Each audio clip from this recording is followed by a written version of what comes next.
Welcome back to the deep dive. Today, we are cracking open a really essential topic for modern business, how AI business consultants are fundamentally transforming organizations, like from the inside out. And if you, the learner, are looking for that shortcut, maybe not just to what AI is, but how companies are actually using things like machine learning, generative AI to get real results, well, this deep dive is definitely for you. We're pulling out the key benefits, some surprising applications, and the really crucial statistics from our sources, so you can get quickly up to speed on what AI consulting truly brings to the table. Yeah, and the consultant's role, Yeah. it's never been more critical. They're the ones bridging this huge gap we see in tech today. What gap is that specifically?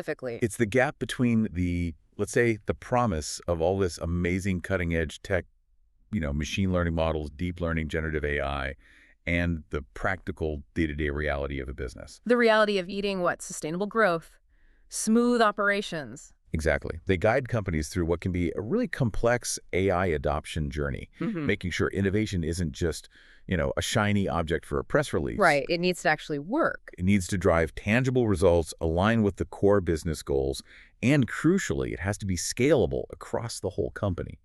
It's really about building a future-ready operating model, not just installing some software. Okay, let's unpack that. Starting with strategy seems right. Our sources are pretty clear that one of the biggest impacts AI consulting has is on decision-making. Moving away from just gut instinct, which is, let's be honest, still pretty common, towards real data-driven confidence. That sounds simple, but facing this absolute flood of data daily, it's tough. It really is. And the core insight here is that data is, well, almost useless if you can't process it fast enough or, with enough certainty to actually make a difference. So consultants don't just drop off a tool recommendation. No, not the good ones. They'd introduce intelligent analytic systems, but first, they define which machine learning algorithms, which predictive analytics platforms, which data mining tools are actually the right fit. Tailored to the company's specific situation, like their data volume. Exactly. Data volume, data velocity, the type of data. It all matters. That's how they help companies anticipate trends, mitigate risks, and seize opportunities effectively. And the practical examples are where this really clicks, I think. Let's maybe touch on a few of those. Okay, sure. Think about retail. It's not just basic demand forecasting. A consultant might figure out if the client needs, say, a Bayesian model versus a deep learning approach. Based on how volatile their sales data is, the sheer volume. Getting that right means a direct reduction in costly stockouts and wasteful excess inventory. It turns a simple forecast into like a really integrated supply chain tool. Okay, I see. And in finance? There, AI is doing things like assessing creditworthiness much more accurately, detecting really sophisticated fraud patterns that humans might miss, and optimizing investment portfolios. And healthcare too, right? Using predictive analytics. Yes, huge potential there. Anticipating patient care needs proactively, allowing interventions before a crisis hits, which measurably improves outcomes. You mentioned earlier that consultants introduce systems, but who uses them? Is this just for data scientists? Good question. That's where this idea of democratization of data comes in. The systems consultants implement. They're often not just for the PhDs. Okay. They set up intuitive dashboards, business intelligence platforms, things that allow employees at all levels, maybe the warehouse manager, someone in marketing, right up to the C-suite, to actually derive insights themselves. But wait, doesn't that create potential chaos? If everyone's pulling data, how do you ensure it's reliable, consistent? The maintenance alone sounds like a nightmare. That is exactly why the consultant's role in this first phase is so deep. You mentioned that compelling stat companies using AI for decisions see a 5–8% revenue bump over peers. Right, the 5–8% increase. Well, that return, it completely hinges on the foundation being solid. Consultants are absolutely essential for setting up robust data governance frameworks. Meaning what, exactly? Governance frameworks. Meaning defining clear data quality standards, setting up audit trails, managing access permissions carefully, ensuring compliance policies are baked in.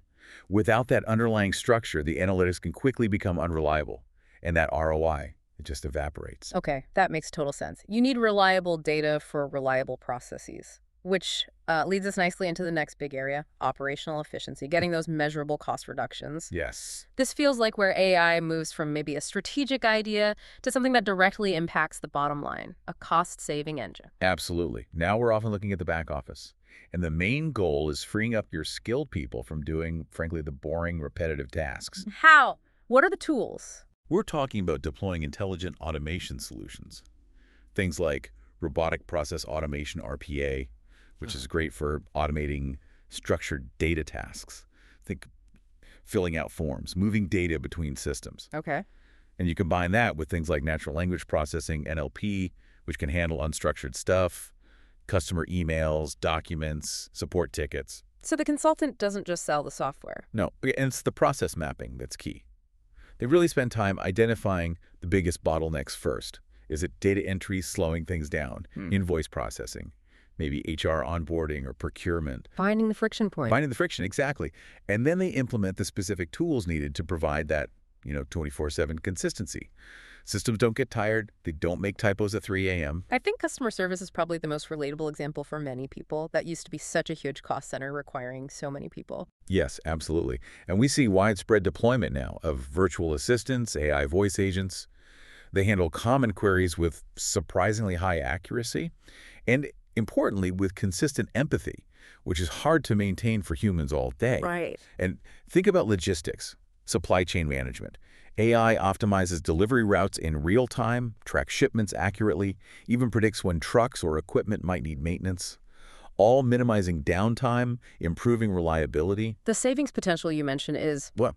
well, it's huge. Our sources cite enterprises automating back-office functions, saving up to 30% in costs annually. It's a massive number. It can fundamentally change the profitability profile of a business. But it sounds like there's a catch, or at least a condition. You mentioned a holistic approach. Yes, critically important. The best consultants don't just, install an RPA bot and leave. They assess the entire end-to-end process. They might need to redesign the workflow around the automation. And then there's the crucial training and change management support.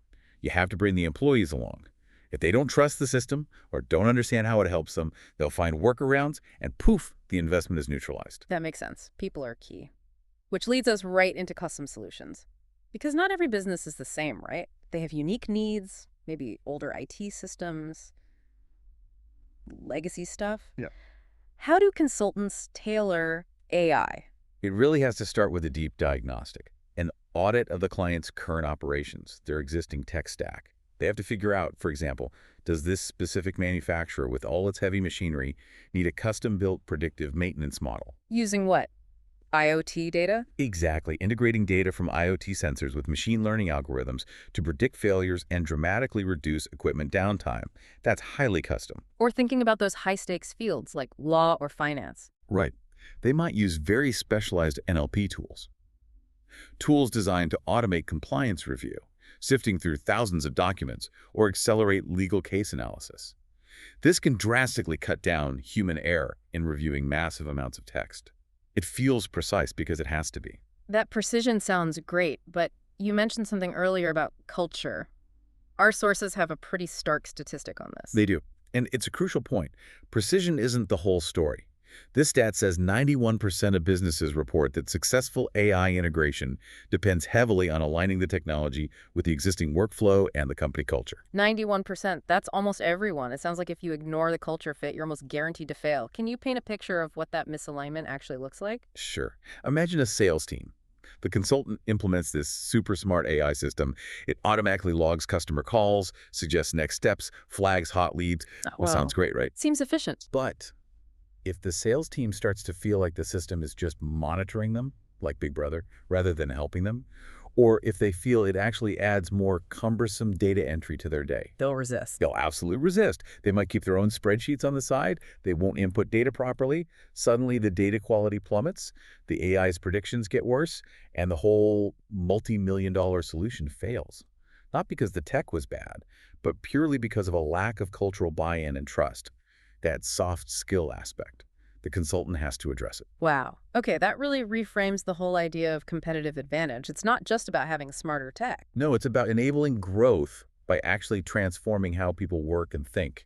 So how do consultants drive that growth aspect beyond just efficiency? They use things like predictive analytics and intelligent automation specifically to create differentiated customer experiences, to unlock real innovation, like using machine learning for hyper-personalization, tailoring offers, website experiences, marketing messages almost in real time across every channel.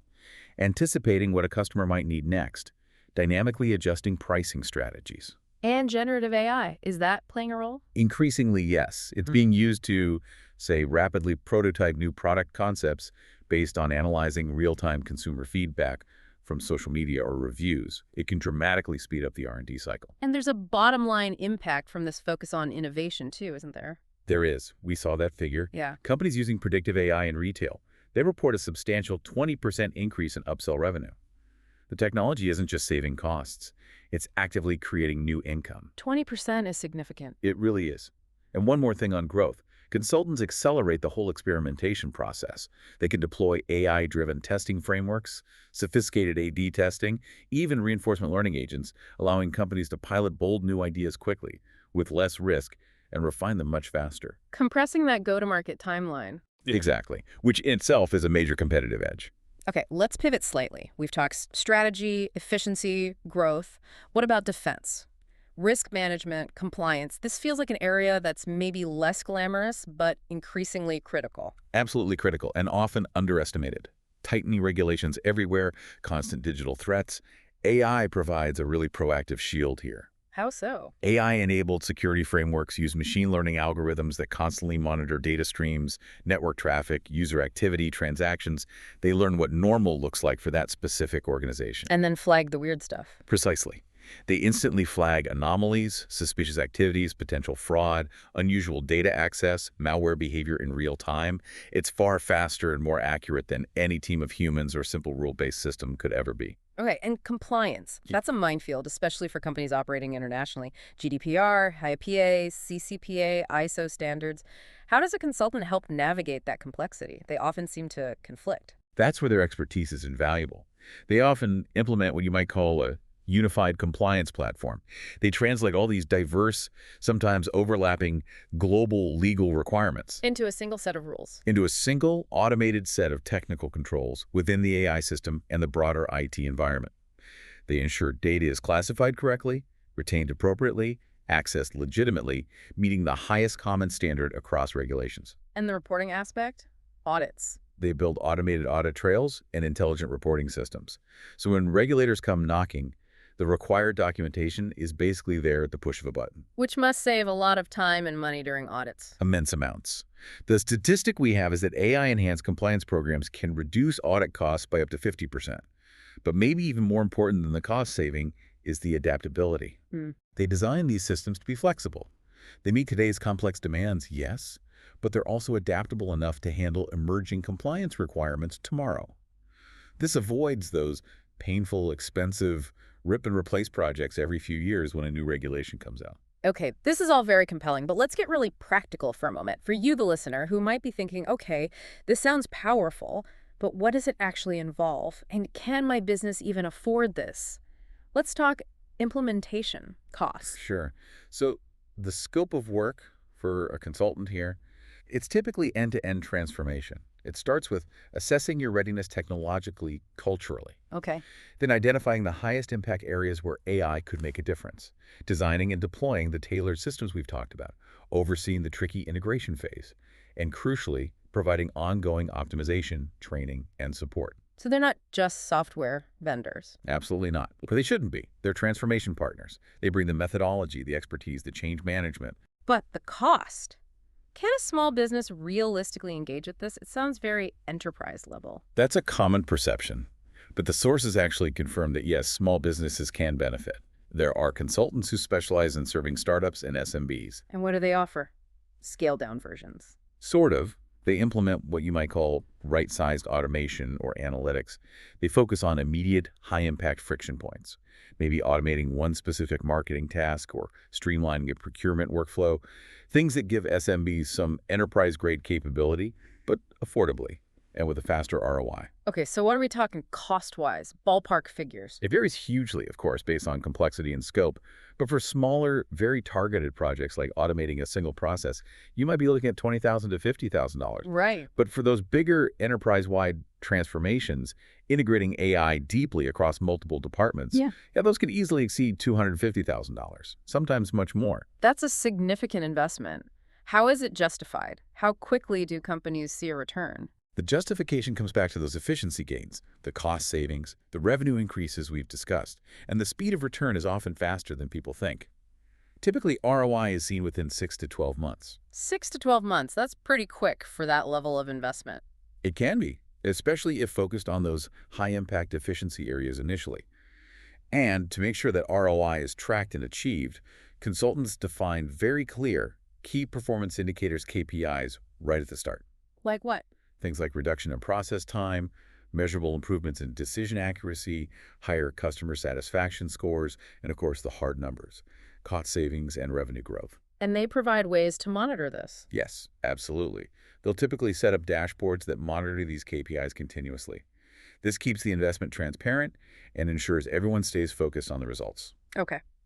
So wrapping this up, the core takeaway seems crystal clear. AI consultants are acting as this essential catalyst, right? Moving businesses from just reacting to problems. Being proactive, Correct. making data-backed strategic moves. They really are that bridge between the ambition of using AI and actually making it happen effectively, ensuring innovation isn't just a buzzword, but something continuous, and that growth is sustainable and, well, proven by the data. Exactly. But if we circle back to maybe the most challenging piece we uncovered, that 91% success rate dependence on culture and workflow alignment. Right, the human element. That raises a really fascinating and I think necessary final thought for you, the listener, especially if you're considering this path for your organization. Okay. If we accept that the consultant can handle the technology deployment, the initial setup, maybe even demonstrate that early ROI, the real long-term challenge shifts, doesn't it? It shifts to internal governance, continuous training, keeping that alignment strong after the consultants leave. So the provocative question is, What specific organizational structures? Maybe new internal committees, dedicated risk councils, mandatory ongoing training programs. What does a company need to commit to putting in place before they even hire that AI consultant? How do they prepare their own ground to ensure that initial success isn't just a flash in the pan, but is actually sustained and scalable for the next 5, 10, 20 years?